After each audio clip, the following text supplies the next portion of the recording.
पहले से ही लगाव रहा है। हाँ। उन्हें देखने से ही मैं प्रेरित हुआ हूँ, अच्छा, सेना के जवानों को ही।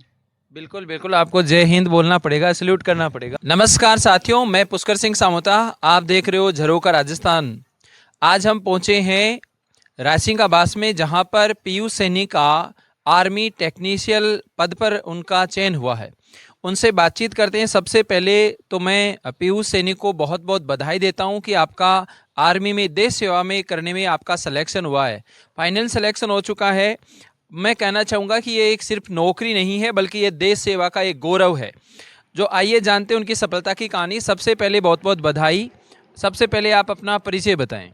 मेरा नाम पीयूष सैनी है, सन ऑफ श्री हर्षलाल सैनी, रायसिंह का वास गोविंदगढ़ से हूँ और मेरा आर्मी टेक्नीशियन में अभी चयन हुआ है। पूछना चाहूँगा कि आपकी शैक्षिक योग्यता क्या है, क्या क्वालिफिकेशन है? मैं बीएससी फाइनल अपेयरिंग हूँ, थर्ड ईयर। और इसके साथ आपने क्या कर रखा है? इसके साथ मैंने आईटीआई कर रखा है, जय श्री श्याम पीवीटी आईटीआई, पीपली अच्छा, स्टैंड मतलब से। यहाँ पास में ही? हाँ, पास में ही है हमारे। बिल्कुल बिल्कुल। आपका जो चयन हुआ है इस पद पर, तो आपने कहीं कोचिंग का सहारा लिया या फिर केवल गाइडेंस ही लिया? चाचा से गाइडेंस लिया है और सेल्फ स्टडी की है मैंने। अच्छा, चाचा जी का नाम क्या है? पूर्णमल सैनी। अच्छा, आपका इस सफलता में परिवार का क्या योगदान है? परिवार में कौन कौन है?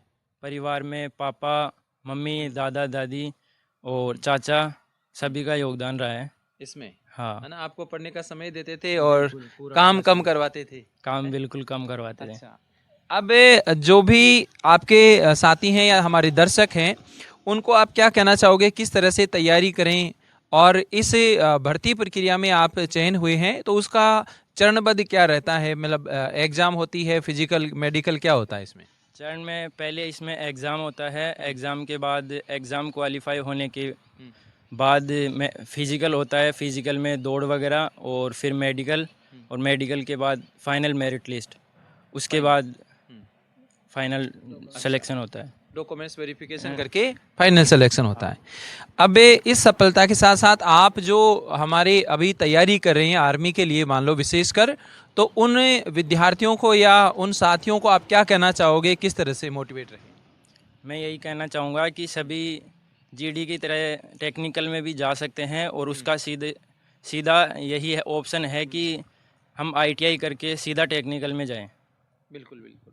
तो सेना का जो कैरियर ही आपने क्यों चुना? और भी बहुत सारे कैरियर हैं, या इसे परिवार से पहले कोई लगाव था, या सेना में जाना आपका सपना था? सेना से ही मेरा। पूरन जी, उनसे बातचीत करते हैं कि इसकी सफलता के लिए आप क्या कहना चाहोगे, और ये वास्तव में किस तरह से मेहनत करता था, वो हमें बताएं।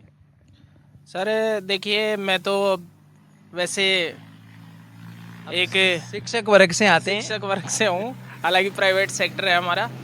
और मैं तो यही चाहता हूँ कि बच्चा चाहिए जो भी हो, लेकिन उसका कैरियर अपना खुद का हो जाए और बढ़िया तैयारी करके कहीं भी सेटल हो जाए तो अच्छा रहेगा। लेकिन इसका जो जुनून था पहले से कि मैं आर्मी ज्वाइन करूं, तो मैंने इसको काफ़ी इसके लिए प्रेरित भी किया कि यार वास्तव में अच्छी चीज़ है, देश सेवा सबसे बड़ी सेवा है। और आप देश सेवा करके अपने गांव का नाम, अपने माता पिता का नाम और पूरे देश का नाम कर सकते हैं, और ये आपके लिए गोल्डन चांस हो सकता है, आगे भी आप इससे बढ़ सकते हैं। बिल्कुल।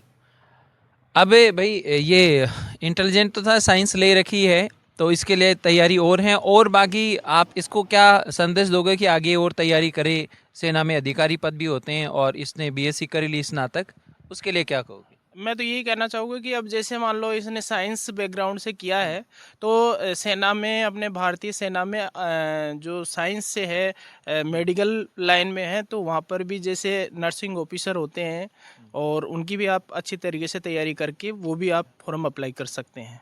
इसके एक नर्सिंग वाला जुनून था कि मैं नर्सिंग के रूप में किसी की सेवा करूँ, अच्छा, एज ए डॉक्टर के नीचे रह के या डॉक्टर बन के, तो वो भी आप सपना पूरा कर सकते हैं। वहाँ जो नर्सिंग असिस्टेंट की एक पोस्ट निकलती है, और उसके ज़रिए आप वो अप्लाई कर सकते हैं।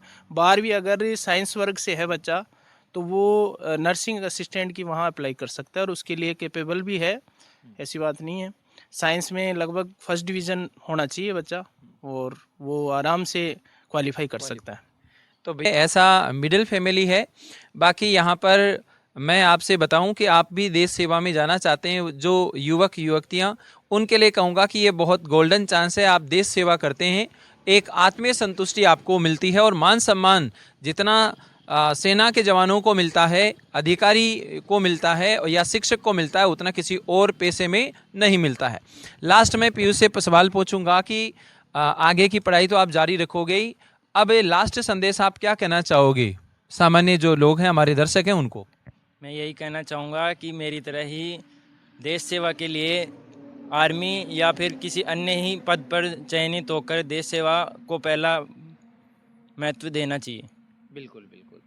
जय हिंद साथियों, ऐसी ही खबरें पाने के लिए हमारे चैनल को लाइक, शेयर और सब्सक्राइब करें। धन्यवाद।